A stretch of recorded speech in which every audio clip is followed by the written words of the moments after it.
এইখিনিতে এটা কথা জনাই থওঁ যে আজি এই কাহিনীটো আমি অসম পুলিচৰ এটা সঁচা অপাৰেশ্যনৰ ওপৰত ভিত্তি কৰি প্ৰস্তুত কৰিছোঁ। এই কাহিনীটোৰ বহুকেইটা চৰিত্ৰ কাল্পনিক। আমি কেৱল জনসাধাৰণৰ মনোৰঞ্জনৰ স্বাৰ্থতহে এই ঘটনাটো কাহিনী আকাৰ দিছোঁ। ধন্যবাদ।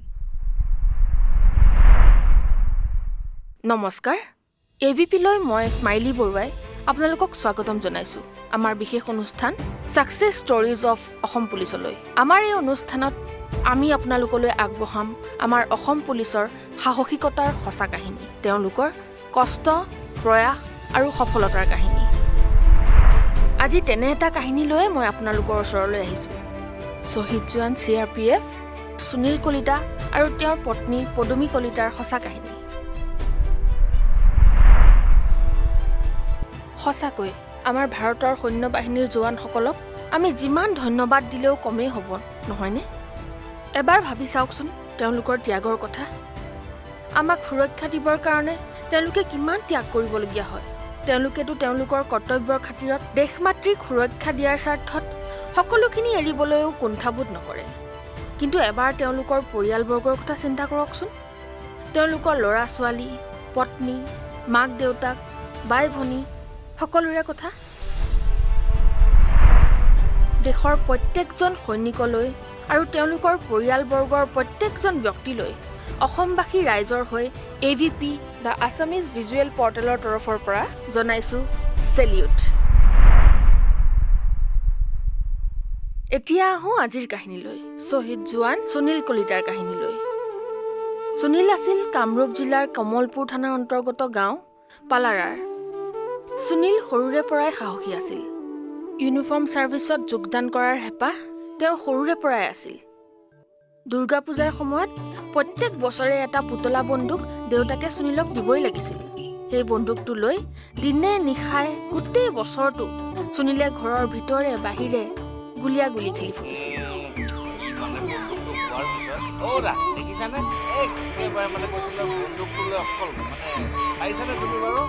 বাবা হ'ব আৰু কিমাননো খেল, আচোন অকমান। শৈশৱ পাৰ হ'ল। সুনীল সঁচাকৈ সৈন্য বাহিনীত যোগদান কৰিলে। পষ্টিং হ'ল অসমৰ বাহিৰত। গতিকে বাকচ বেগ লৈ মাক দেউতাকৰ আশীৰ্বাদ লৈ তেওঁ কৰ্মস্থলীলৈ ৰাওনা হ'ল। মাক দেউতাকৰ চকুৰ পানীৰে বাট নেদেখা হ'ল। দিনবোৰ পাৰ হ'বলৈ ধৰিলে। সুনীলৰ চাকৰি ভালদৰে চলি থাকিলে। ঘৰ দুৱাৰ পকী কৰা হ'ল। সুনীলৰ বিয়াৰ উপযুক্ত বয়সো হ'ল। গতিকে পদুমী কলিতাৰ লগত তেওঁ বিয়াৰ দিন ধাৰ্য কৰা হ'ল। বিয়াখনত সকলোৰে মত আছিল, সকলো সুখী আছিল। বিয়া বুলি নতুনকৈ বনোৱা ঘৰখনত চূণ তেল দিয়া কাম আৰম্ভ হ'ল।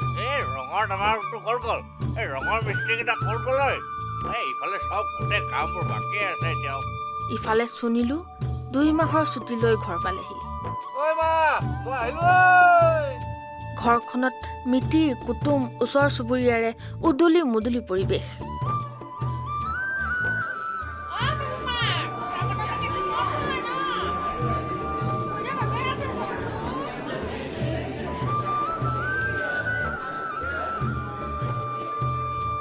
সুনীল আৰু পদুমীৰ মনটো উগুল থুগুল। বিয়াৰ দিনটোলৈ দুয়ো ব্যাকুলতাৰে বাট চাবলৈ ধৰিলে। অৱশেষত অপেক্ষাৰ অন্ত পেলাই বিয়াৰ দিনটো পালেহি। সেইদিনা আছিল 10 এপ্ৰিল 2019। উৰুলিৰ ধ্বনিৰে মুখৰিত আকাশ বতাহ আৰু আয়তীসকলৰ বিয়া নাম।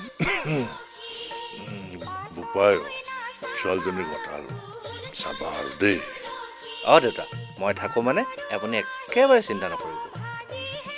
সকলোৰে আশীৰ্বাদত সুনীল আৰু পদুমীৰ বিয়াখন সুকলমেই পাৰ হৈ গ'ল।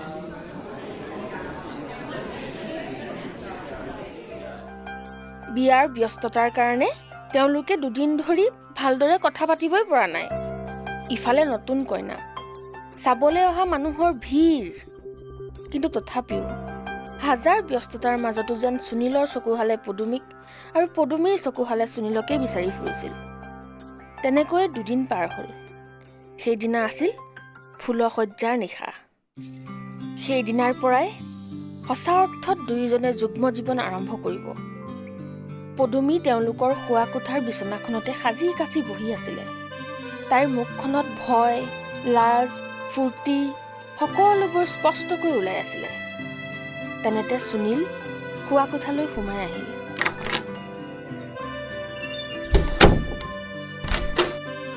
পদুমীৰ ফালে চালে। তেওঁ ভালদৰে পদুমীৰ মনৰ অৱস্থা বুজিব পাৰিলে। দুৱাৰখন জপাই সুনীলে পদুমীৰ ওচৰত বহিলে। অকণমান দেৰিৰ কাৰণে দুয়োজন মৌন। সুনীলে লাহেকৈ পদুমীৰ হাতখনত ধৰি তাইৰ ৰঙা পৰি থকা গালখনত হাত বুলাওঁতেই পদুমীয়ে ক'লে, ইমান মৰম কৰিব নালাগে, দুই এদিনতে যাবাগেই দেখোন। দেখিছা নাই, একেবাৰে খংটো কপালতে উঠি থাকে। শুনা, এইবাৰ 2 মাহৰ কাৰণে ছুটি লৈ আহিছো। ইমান জল্দিটো তোমাৰ পিছা নেৰো।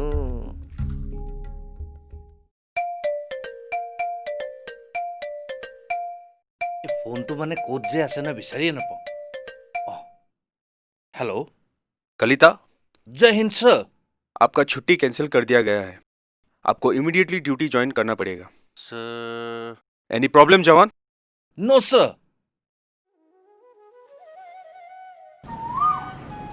ৰাতিপুৱাৰে পৰা পদুমীয়ে সুনীলক ভালদৰে মাতবোল কৰা নাই। সামান্য মুখখন ফুলাই থকাৰ দৰে আছে। পিছে ঘৰৰ সদস্যসকলৰ লগত ভালদৰে মাতবোল কৰিছে। সুনীলে পদুমীৰ মনৰ খবৰ বুজি পাইছিল যদিও তেওঁৰ হাতত একো উপায় নাছিল। দেশমাতৃতকৈ একো ডাঙৰ বা জৰুৰী হ'ব নোৱাৰে তেওঁৰ মতে। যিহেতু তেওঁক অতি শীঘ্ৰে ডিউটিত জইন কৰিবলৈ অৰ্ডাৰ দিয়া হ'ল, গতিকে পলম নকৰি পদুমীক মাক দেউতাকক বুজাই বঢ়াই চাকৰিৰ ঠাইলৈ উৰা মাৰিলে। সুনীলে ঘৰৰ মানুহ আৰু পদুমীৰ আগত দুখ প্ৰকাশ নকৰিলে যদিও তেওঁৰ মনটো কিন্তু খুব বেয়া লাগিছিল।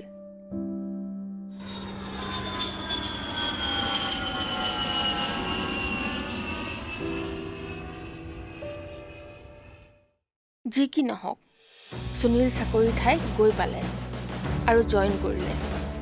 তাত গৈ গম পালে যে ঝাৰখণ্ডৰ চাৰাইকেলা ডিষ্ট্ৰিক্টৰ কুছাইত নক্সালাইটৰ কিছুমান মুভমেণ্ট দেখিবলৈ পোৱা গৈছে আৰু নক্সালাইটৰ বিৰুদ্ধে এটা অপাৰেশ্যন কৰিব লাগে। তেওঁ সেই অপাৰেশ্যনটোত যোগদান কৰিলে। ধাৰাসাৰ যুদ্ধ চলিয়ে থাকিল, গুলী চলিয়ে থাকিল, গ্ৰেনেডৰ বিস্ফোৰণ। আমাৰ বহুত জোৱান আঘাতপ্ৰাপ্ত হ'ল, কিন্তু অপাৰেশ্যন ৰৈ নগ'ল।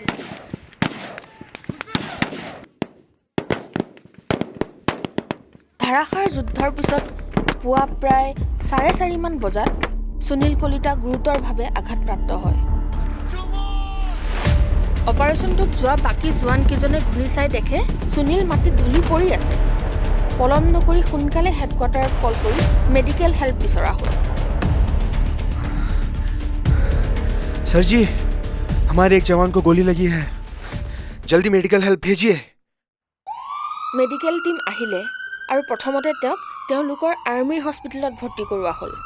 ইফালে পদুমীৰ মনটো উচ পিচাই আছে। টিভি, ছ'চিয়েল মিডিয়া এইবোৰত খবৰবোৰ আহিয়ে আছে, কিন্তু আচলতে হৈছে কি পদুমীয়ে একো গম পোৱা নাছিল, কাৰণ সুনীলৰ ফোনটো ছুইচ অফ আছিল। পদুমীয়ে বাৰে বাৰে সুনীলক ফোন লগায়, কিন্তু বাৰে বাৰে ফোনটো ছুইচ অফেই দেখায়। The number you are calling is either switched off or not reachable at the moment. Please try later. সুনীলৰ অৱস্থা ইমান গুৰুতৰ হোৱাৰ পিছতো বাৰে বাৰে কিন্তু তেওঁ পদুমী আৰু ঘৰৰ মানুহবোৰৰ কথাই মনত পেলাই থাকিলে। কাৰোবাৰ ফোন এটা লৈ সুনীলে পদুমীলৈ ফোন কৰিলে। হেল্ল', তুমি ক'ৰ পৰা ফোন কৰিছা? ভালনে তোমাৰ? ক'ত আছিলা তুমি? তোমাক ইমান ফোন কৰি আছো, তোমাৰ ফোনটোৱে নালাগেচোন। নাই মোৰ মানে গুলি লাগিলে। হা? বেছি ইনজিয়ৰ হৈছে নেকি? নাই একো হোৱা নাই, একেবাৰে চিন্তা নকৰিবা। আহিম নহয়, মই অতি সোনকালে আহি আছো। কেলে কান্দিছা তুমি? নাকান্দিবা, মই আহিম, মই উভতি আহিম কৈছো নহয়। পদুমীয়ে নিজকে ৰখাব পৰা নাছিল, কিন্তু সুনীল যাতে দুৰ্বল হৈ নপৰে তাৰ কাৰণে ধৈৰ্য ধৰি থাকিলে। সুনীলে ফোনটো কাটি দিয়াৰ পিছতো পদুমীৰ চকুলো অহৰহ বৈয়ে থাকিল। তথাপিও তেওঁ সুনীলৰ কথা বিশ্বাস কৰি তেওঁ সুশৰীৰে ঘূৰি অহালৈ বাট চাবলৈ ধৰিলে। পদুমীৰ চকুজুৰিৰে অনবৰতে ফোনটোকে চাই থকা হ'ল। কিজানি কিবা ভাল খবৰ আহি।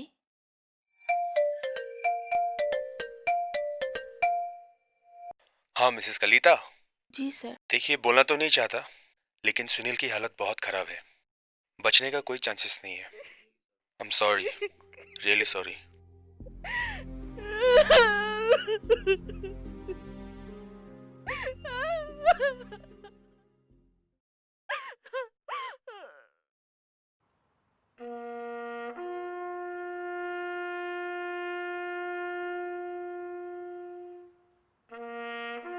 CRPFৰ সাহসী জোৱান সুনীল কলিতাই মৃত্যুৰ সৈতে বহুত যুঁজ দিলে, কিন্তু অৱশেষত খবৰ আহিল তেওঁ আৰু নাই। সুনীল কলিতা শ্বহীদ হ'ল। বন্দে মাতৰম ধ্বনিৰে মুখৰিত শ্বহীদ সুনীল কলিতাৰ শেষ যাত্ৰা। তেখেতৰ পত্নীয়ে জনালে শেষ শ্ৰদ্ধা, জনালে চেলিউট। সমগ্ৰ অসম তথা ভাৰততে এই নিউজটো বিয়পি পৰিল আৰু সকলোৱে দুখ প্ৰকাশ কৰিলে।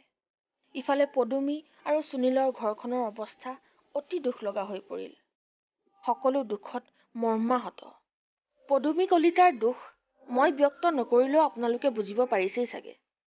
তথাপিও তেওঁ যে এগৰাকী শ্বহীদৰ পত্নী তাৰ প্ৰমাণ দি তেওঁ সুনীল কলিতাৰ অন্তিম বিদায় বেলাত তেওঁক এটি চেলিউট দিয়ে। এই নিউজটো ছ'চিয়েল মিডিয়া, ইলেক্ট্ৰনিক মিডিয়া সকলোতে অভাৱনীয়ভাৱে ভাইৰেল হয়। কিন্তু সেই একে সময়তে জম্মু কাশ্মীৰৰ এজন ধৃত বিকৃত মানসিকতাৰ যুৱকে এই সম্পূৰ্ণ ঘটনাটোক এটা বৰ ঘৃণনীয় ৰূপ দিয়ে। इतनी कम सी जवानी, बेचारी इतनी भरी जवानी में विधवा हो गई, इसे तो मैं ही रख लूंगा। এই লম্পটটোৰ নাম সাহিল আব্বাছ। তাৰ ঘৰ জম্মু কাশ্মীৰত।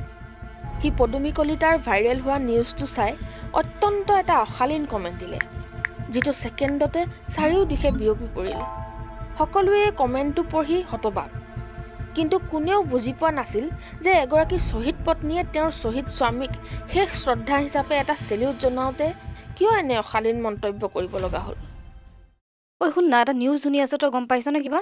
অঁ তাকে ফেচবুকত দেখিছোঁ দেখোন। ৰচোন কি বা হয় চাওঁ। চাচোন এবাৰ। চাই আছোঁ। এই সমগ্ৰ কথাটো যেতিয়া কামৰূপ SP ডাঙৰীয়াৰ দৃষ্টিগোচৰ হ'ল, তেওঁ এখন্তেকো পলম নকৰিলে আৰু ইমিডিয়েটলি এটা টীম ৰেডি কৰিলে জম্মু কাশ্মীৰ যাবলৈ। Mister Barua, yes sir.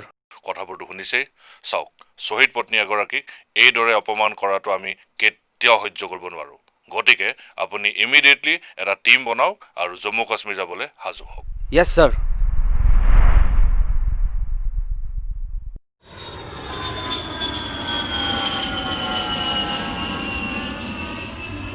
Assam পুলিচৰ টীম জম্মু কাশ্মীৰ পালেগৈ আৰু একেবাৰে পলম নকৰি জম্মু কাশ্মীৰ ইণ্টেলিজেন্সৰ লগত যোগাযোগ কৰিলে। তেওঁলোকেও কিন্তু অসম পুলিচক সম্পূৰ্ণ সহায় সহযোগ কৰিলে। এগৰাকী শ্বহীদ পত্নীক এনেদৰে অপমান কৰাৰ কথাটো তেওঁলোকৰো সহ্য নহ'ল। आप फिक्र मत कीजिए, हम आपके साथ हैं, हम आपकी पूरी मदद करेंगे। এফালে অসমৰ ৰাইজে সাহিল আব্বাছৰ গ্ৰেপ্তাৰৰ খবৰ শুনিবলৈ বাট চাই আছিল, আৰু আনফালে কামৰূপ মেট্ৰৰ SP ডাঙৰীয়াৰ তত্বাৱধানত অসম পুলিচৰ বহুকেইজন দক্ষ বিষয়া আৰু জম্মু কাশ্মীৰৰ ইণ্টেলিজেন্সৰ সহযোগত ইনভেষ্টিগেশ্যন আৰম্ভ হ'ল। জম্মু কাশ্মীৰৰ স্থানীয় পুলিচক খবৰ দিওঁতাসকলকো সাহিল আব্বাছৰ কেছটোত লগোৱা হ'ল। इसके बारे में खबर निकाल और आज से ही खोदना शुरू कर। कुछ मिले तो मुझे कॉल करना। जी साहब, आज से ही लग जाता हूँ इसके पीछे। अभी निकलता हूँ। सलाम साहब। অৱশেষত সাহিলৰ লোকেশ্যন ট্ৰেক কৰিবলৈ সক্ষম হয় পুলিচ। তাৰ ঘৰ আছিল DH পৰা জম্মু কাশ্মীৰ। শীঘ্ৰেই অসম পুলিচ আৰু জম্মু কাশ্মীৰ পুলিচ ৰাওনা হ'ল DH পৰালৈ। সাহিলক গ্ৰেপ্তাৰ কৰিবলৈ গৈ পুলিচে দেখে তাত এটা অন্য পৰিৱেশ।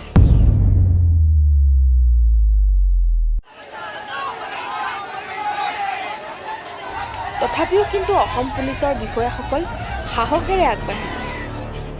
পৰিস্থিতিয়ে বহুত ভয়ংকৰ ৰূপ লোৱাৰ অৱকাশ ঘটিছিল যদিও চাহিলক তাৰ পৰা গ্ৰেপ্তাৰ কৰি অনা হয় আৰু জম্মু কাশ্মীৰ পুলিচ ষ্টেচনত ৰখা হ'ল। Barua, any update? Operation successful sir.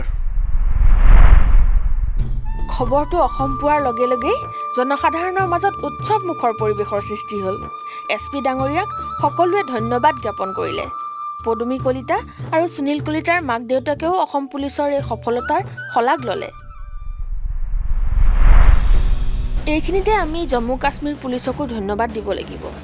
তেওঁলোকে যি সহযোগ আৰু সহায় অসম পুলিচক আগবঢ়ালে সেয়া অতুলনীয়, শলাগ ল'বলগীয়া। তাৰপিছত চাহিল আব্বাছক DH পৰা কোৰ্টত হাজিৰ কৰা হ'ল। কোৰ্টৰ কামখিনি হোৱাৰ পিছত সকলোখিনি ফৰ্মেলিটিজ কৰি এয়াৰপৰ্ট অথৰিটিৰ পাৰ্মিশ্যন লৈ সফলতাৰে চাহিল আব্বাছক অসমলৈ লৈ অহা হ'ল। কামৰূপ SPৰ তত্বাৱধানত শ্বহীদ পত্নী পদুমী কলিতাক অপমান কৰা ধৃত চাহিল আব্বাছক সফলতাপূৰ্বকভাৱে অসম পুলিচে জম্মু কাশ্মীৰৰ পৰা অসমলৈ লৈ আহে।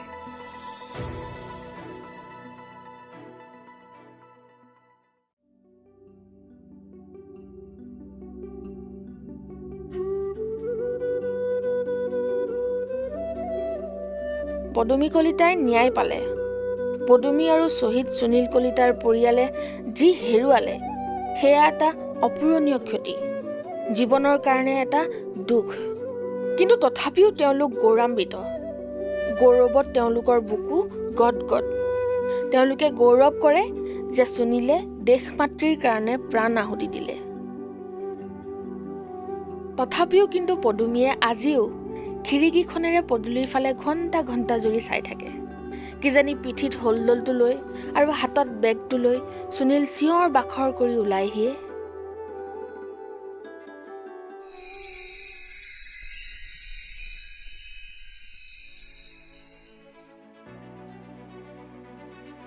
এয়া আছিল আজিৰ আমাৰ success story of Assam police. চেষ্টাৰ অসাধ্য একো নাই, তাকে বাৰে বাৰে প্ৰমাণ কৰি দেখুৱাই আমাৰ অসম পুলিচে। কামৰূপৰ SP ডাঙৰীয়াই গঠন কৰা আৰু তেওঁৰ তত্বাৱধানত অসম পুলিচ আৰু জম্মু কাশ্মীৰ ইণ্টেলিজেন্সৰ সহযোগত শ্বহীদ পত্নীক অপমান কৰা লম্পট চাহিল আব্বাছক গ্ৰেপ্তাৰ কৰি অসমবাসী ৰাইজক গৌৰৱান্বিত কৰিলে। তাৰ বাবে অসমবাসী ৰাইজৰ হৈ AVP দ্য আছামিজ ভিজুৱেল পৰ্টেলৰ তৰফৰ পৰা অসম পুলিচলৈ জনাইছোঁ চেলিউট। এয়া আছিল আমাৰ অপাৰেশ্যন ছাকচেছফুলৰ প্ৰথমটো এপিছ'ড। চ' ফ্ৰেণ্ডছ, আজি আমাৰ ছাকচেছ ষ্টৰী কেনেকুৱা পালে? যদি ভাল পালে লাইক, কমেণ্ট আৰু শ্বেয়াৰ কৰিবলৈ কিন্তু নাপাহৰিব। আমি এভেইলেবল আছোঁ ফেচবুক, ইনষ্টাগ্ৰাম, টুইটাৰ আৰু ইউটিউবতো। avp.in বুলি মাৰিলেই আমাক পাব। গুগল প্লে ষ্টৰত গৈ আমাৰ এপটো ডাউনলোড কৰি ল'ব আৰু আমাৰ পেজখনো লাইক আৰু ফ'ল' কৰি থৈ দিব, যাতে আমাৰ পৰৱৰ্তী অনুষ্ঠানসমূহ আপোনালোকে উপভোগ কৰি থাকিব পাৰে। আজিলৈ মাগিছোঁ বিদায়। আপোনালোকে চাই থাকিব AVP, অসমৰ প্ৰথমটো এণ্টাৰটেইনমেণ্ট পৰ্টেল। ধন্যবাদ।